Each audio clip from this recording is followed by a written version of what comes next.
Bagaikan mimpi di siang bolong, gadis naif nan culun berubah cantik bak Cinderella. Inilah the power of Namchogan utusan dewa.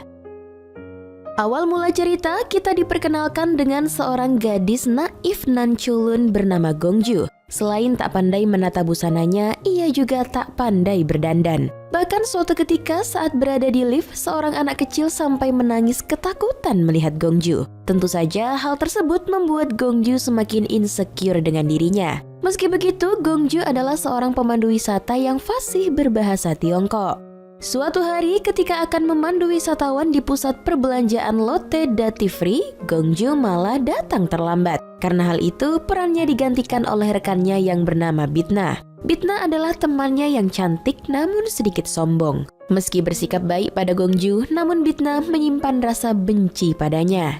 Saat memandu, Bitna membagikan buku kupon kepada wisatawan. Saat ini di pusat perbelanjaan tersebut sedang event Beauty Queen Makers. Bagi pengunjung yang berhasil mengumpulkan stiker pada kupon tersebut, maka ia berkesempatan untuk mengikuti eventnya. Usai memandu wisatawan, Bitna datang menghampiri Gongju. Ia mengomentari penampilan Gongju yang culun dengan bahasanya yang halus. 넌 쇼핑 주로 어디서 하니? 여기 저기. 관광객 놓고 오는 건 봤어도 가이드 놓고 오는 것도 처음 봐요. Lanjut cerita, saat Gongju berjalan di Lotte Duty Free, tak sengaja ia menabrak seorang pria tampan dan terjatuh. Pria tersebut lantas membantu Gongju dan memberikannya sekaleng minuman. Pria tersebut bernama Lee Jungi. Jungi kemudian memberikan buku kupon milik Gongju yang terjatuh. Jungi lantas bertanya, apakah kau tak ingin berubah menjadi cantik? Dengan lesu, Gongju menjawab bahwa itu hanya buang-buang waktu pada harapan yang kosong. Kemudian Gongju pun mengambil kopernya dan bergegas pergi setelah menerima telepon. Tanpa ia sadari, ternyata ia membawa koper yang salah. Yap, koper Gongju dan Jungi tertukar. 이건 잘 마실게요. 감사합니다. Setelah beberapa saat, Gongju akhirnya sadar bahwa kopernya tertukar. Ia kembali ke tempat ia dan Jungi bertabrakan. Namun di sana ia tidak menjumpainya. Saat keliling mencari Jungi itulah tanpa sengaja ia melihat Jungi masuk menembus dinding hitam. Gongju yang melihat itu kaget dan merasa tak percaya dengan apa yang dilihatnya. Saat menyentuh dinding tersebut, tiba-tiba Gongju terhisap ke dalamnya dan telah berada di alam lain. Alam lain tersebut terlihat sama persis dengan pusat perbelanjaan Lotte Duty Free. Yang membedakannya adalah tempat tersebut sunyi, bahkan hampir tak ada orang di sana. Gongju yang masih kebingungan pun berjalan mengelilingi tempat tersebut. Saat sampai di toko parfum, tak sengaja Gongju menyenggol sebuah parfum dan membuatnya pecah.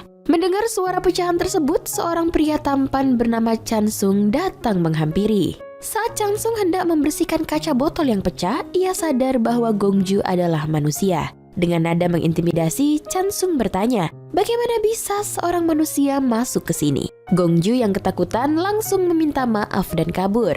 Namun sekeras apapun usaha Gongju untuk kabur, Chansung tetap bisa menemukannya. Gongju meminta maaf dan berniat mengganti parfum yang pecah. Chansung mengatakan bahwa Gongju tak akan sanggup menggantinya. Parfum yang pecah adalah parfum yang dibuat selama 100 tahun. Chansung kembali bertanya, apakah Gongju yakin ia tak tahu alasan bisa berada di tempat ini? Gongju yang merasa aneh dengan kondisinya menyimpulkan bahwa ia telah mati. Ia mengira bahwa Chansung adalah malaikat maut yang akan menuntunnya ke alam baka. Ia meminta Chansung untuk memastikan apakah ia adalah orang yang benar. Gongju takut Chansung salah mengambil nyawa seperti yang ada di film-film. Mendengar itu, Chansung kesal dan mengatakan bahwa dirinya bukan malaikat maut, melainkan utusan kecantikan.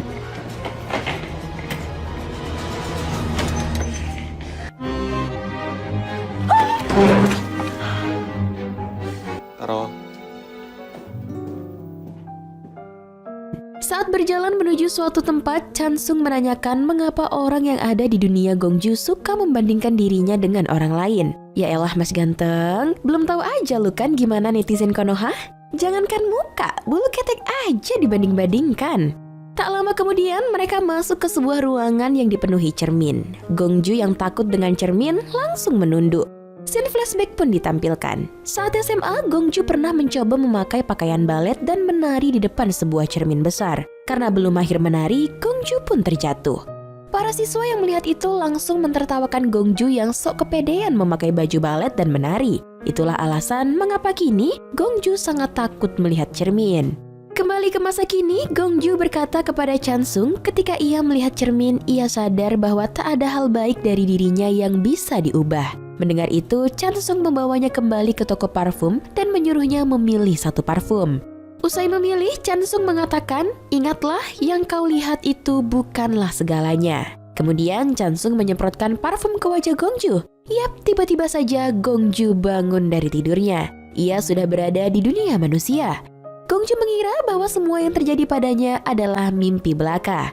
Ketika Gongju membuka buku kuponnya, ia terkejut melihat ada stiker wajah Chansung di bukunya.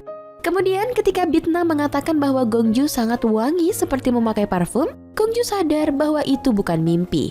Ia langsung pergi ke dinding hitam dan kembali masuk ke dunia lain tersebut. 이렇게 보이는 게 전부가 아니라는 걸.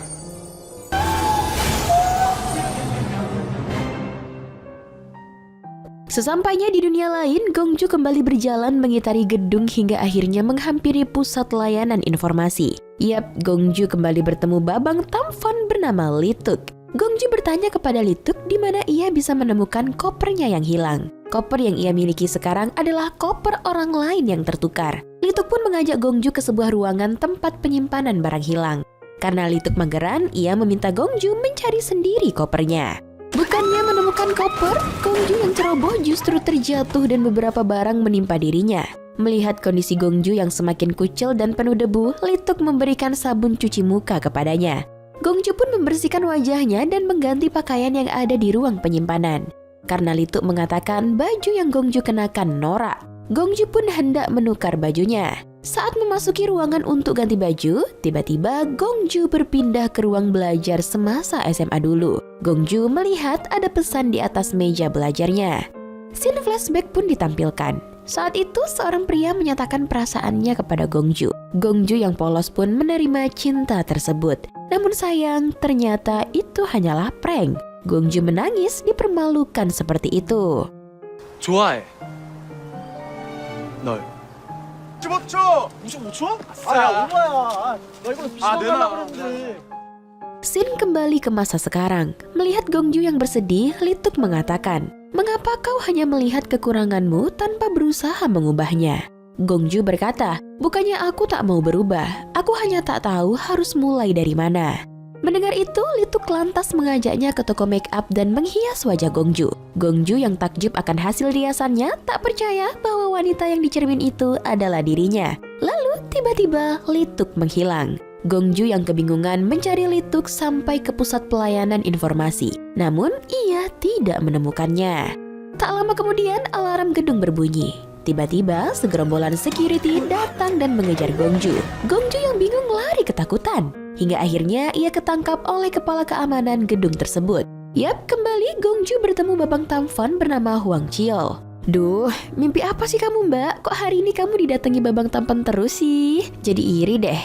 Gongju dibawa ke ruang interogasi dan dituduh telah mencuri perhiasan di suatu toko. Gongju yang merasa tak mencuri pun kebingungan dan menjawab bahwa ia tak tahu apa-apa. Chiol lalu membawa Gongju bertemu dengan saksi mata. Saksi mata tersebut mengatakan bahwa ia melihat Gongju mencuri perhiasan tersebut dan memasukkannya ke dalam koper. Gongju yang yakin bahwa ia tak mencuri menyuruh Chiol untuk memeriksa kopernya. Koper tersebut pun dibuka secara paksa.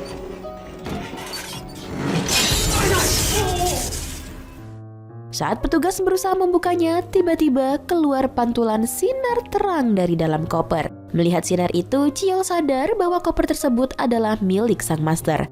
Saksi mata yang mendengar koper itu milik master langsung takut masalah akan semakin panjang. Ia akhirnya mengaku bahwa dialah yang sebenarnya mencuri perhiasan tersebut.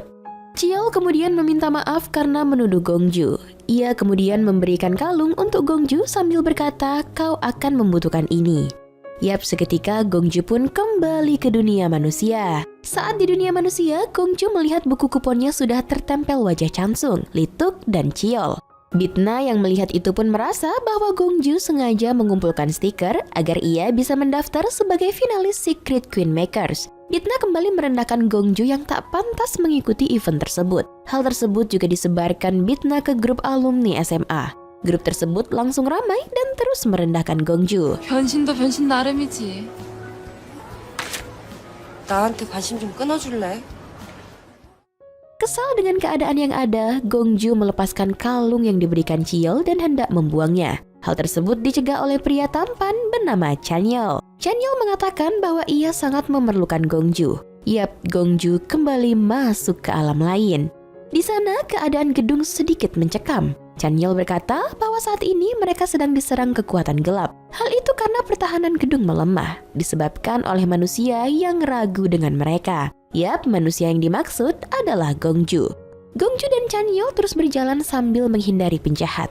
Saat sepatu Gongju terlepas dan hendak mengambilnya, Gongju malah terlihat oleh penjahat. Chanyeol langsung membantu Gongju untuk kabur dengan kekuatan teleportasi. Melihat kaki Gongju yang tanpa sepatu, Chanyeol kemudian memberikan sepasang heels cantik. Mereka kemudian berjalan sampai menuju ke depan sebuah ruangan.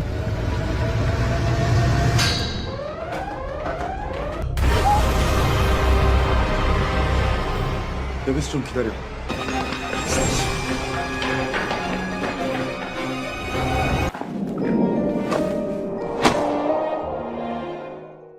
Chanyeol berkata pintu ruangan ini terkunci dan di luar wilayah kekuasaannya. Ia tidak bisa membukanya. Kemudian Gongju teringat pada pesan Chiyeol bahwa ia akan membutuhkan kalung yang diberikannya. Gongju yang melihat ada simbol yang sama dengan liontin kalungnya segera menempelkan kalung tersebut. Dan yap, pintu pun terbuka. Sampai di ruangan, Chanyeol menyuruh Gongju membuka kopernya. Namun sayang, Gongju tak tahu kode koper Jungi. Saat berpikir tentang kodenya, Gongju teringat dengan semua pesan-pesan yang telah diberikan mas-mas ganteng selama ini. Pesan yang diberikan terkesan seperti permainan kata-kata bagi Gongju. Akhirnya, Gongju menemukan angka 004 dari pesan yang dicernanya. Yap, benar saja, koper itu pun terbuka. Saat melihat isi koper, tiba-tiba koper tersebut memancarkan cahaya yang sangat terang. Cahaya tersebut membawa Gongju berada di sebuah acara kontes kecantikan Secret Queen Makers. Gongju berada di sana dengan penampilan yang culun serta selempang di bahunya. Terlihat Bitna juga menjadi peserta dalam acara tersebut. Saat MC menampilkan foto masa lalu Gongju, penonton langsung tertawa lepas melihat Gongju yang sangat jelek dan culun. Momen ini sangat memalukan bagi Gongju. Ia bahkan sampai terjatuh dari atas panggung dan terus mendapat ledekan. Tiba-tiba Gongju terbangun di dalam sebuah bus. Yap, ia merasa bahwa ia hanya bermimpi. Saat hendak pulang, ia mendapat pesan yang mengatakan bahwa ia diterima menjadi peserta Secret Queen Makers. Ternyata Bitna telah mendaftarkannya. Bitna ingin mempermalukan Gongju. Esok harinya, Gongju duduk melamun di sebuah taman. Ia mengingat semua pesan yang diberikan Babang Tampan. Ia sadar bahwa selama ini dia hanya insecure tanpa mencoba mengubahnya. Kini Gongju bertekad untuk mengubah dirinya. Gongju berlari menuju toko make up dan meminta segera didandani. 메이크업 좀 간단히 해주시면 안 될까요? 네, 앉으세요. Selesai didandani, tak sengaja Gongju melihat Jungi lewat. Ia kemudian datang menghampirinya. Saat ia mendengar Jungi berbicara, ia sadar bahwa ia tidak bermimpi. Jungi kemudian memberikan Gongju sebuah kalung yang indah dan menyuruh Gongju segera ke lokasi kontes. Di acara kontes tersebut, Gongju memasuki ruangan dengan begitu cantik dan anggunnya. Semua mata terpana melihatnya. Yap, kini Gongju telah berubah 180 derajat. Bitna yang melihat kecantikan Gongju pun kaget hingga terjatuh dari atas panggung. Bitna ditertawai oleh seluruh penonton. Acara tersebut pun dimenangkan oleh Gongju. 참가자 여러분들에게 참가 번호 7번 안공주 여기 왔습니다.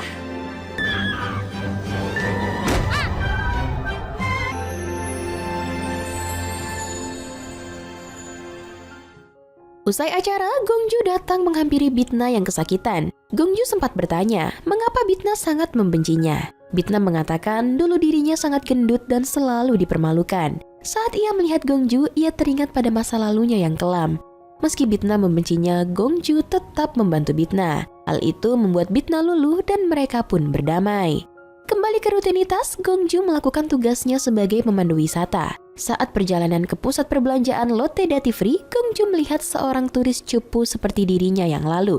Gongju memberikan buku kupon pada turis tersebut, yang di dalamnya ada peta kecil. Gongju lalu berkata, mampirlah ke sini. Mungkin ada sesuatu yang menyenangkan di sini. Gongju jalan-jalan sambil melihat beberapa barang di gedung itu. Hal tersebut dilihat oleh seorang pemuda tampan bernama Sehun. Sehun adalah direktur Lotte Duty Free. Ia terus memperhatikan Gongju yang sedang berbelanja. Hingga suatu ketika, Sehun ketahuan oleh Gongju.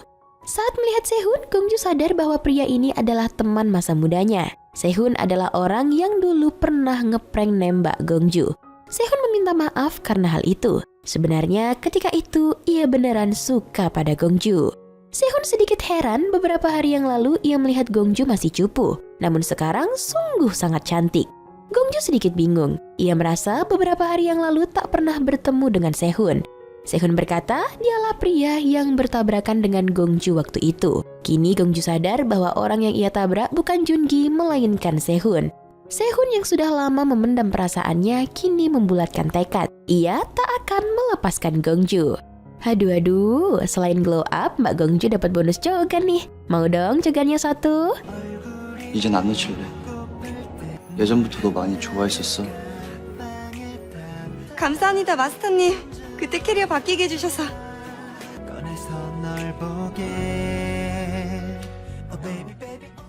Scene pun berakhir dengan turis cupu yang telah berada di depan dinding hitam. Tak lama kemudian, sang turis masuk ke dalam dinding. Sepertinya akan terlahir Gongju jilid 2 nih. Oke deh, kalau gitu cerita pun selesai. Secret Queen Makers adalah salah satu serial promosi yang dipersembahkan oleh Lotte Duty Free. Drama ini sangat dinantikan mengingat drama Seven First Kisses di tahun 2016 yang sukses banyak menarik perhatian pecinta drama. Serial ini ditayangkan perdana secara daring melalui Never TV Cast dan YouTube setiap hari Senin, Selasa, dan Kamis mulai dari 4 Juni hingga 19 Juni tahun 2018. Selain ceritanya yang menarik, Secret Queen Makers menghadirkan pria-pria tampan yang tidak hanya 1 atau 2, tapi ada 6 opa ganteng yang memanjakan mata, yaitu ada Lee Jungi, Chansung, Lituk, Hwang Chiyol, Chanyeol hingga Sehun. Sementara untuk pemeran wanitanya diperankan oleh Go Won Hee yang berperan sebagai Gongju. Dalam web drama ini, Gongju adalah seorang pemandu turis yang culun. Dengan konteks supranatural, 6 opa-opa tersebut berhasil merubah Gongju menjadi cantik. Selain menjadi media promosi, drama ini juga sukses menyampaikan pesan moral dalam ceritanya. Pesan yang terkandung adalah cintai diri sendiri. Jika kamu merasa sangat malu dengan dirimu, janganlah tenggelam dalam kenyataan itu. Teruslah berusaha merubah diri hingga menjadi versi dirimu yang lebih baik. Jangan membandingkan dirimu dengan orang lain, karena setiap orang memiliki standar kecantikannya masing-masing.